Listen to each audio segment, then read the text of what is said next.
Hello, my name is Eileen Berg, and I'm the Director of Quality Assurance for the Center for Family Support. I also serve as the Corporate Compliance Officer and the HIPAA Privacy Officer.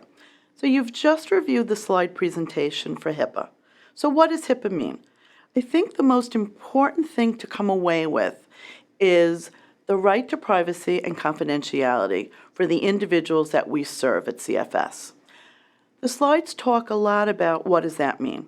We refer to it as PHI, which means any private or protected health information that helps anyone outside of the agency or in the agency that doesn't work with that individual to identify who that individual is. And sometimes we don't think about it. It could be something like their name, their date of birth, their social security, even their initials. So it's anything that would help somebody else say they get services from CFS. As an employee, who can you share this type of PHI with? You can provide it to other service providers who work with the same individual as you do. You can provide it to other staff in your program, in your residence, in your department, but only if they work, again, with the same individual. You can provide it to the service coordinator or the MSC for that individual, as well as whoever helps that person advocate for themselves and make decisions. So it might be their family, it might be their advocate, it might be their guardian.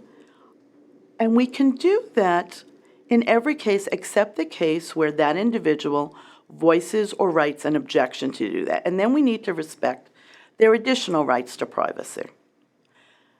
Another point that I want to emphasize here as part of this training is you may be asked, as an employee for CFS, any of those persons could ask for a copy of the person's records, a copy that provides information on that individual's PHI.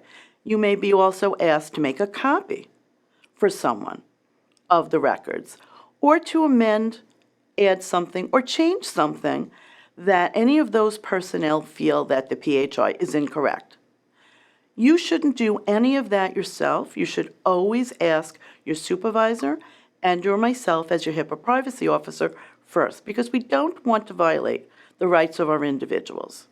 And again, we can only provide a copy, amend, or change something if we don't have an objection from the service recipient themselves.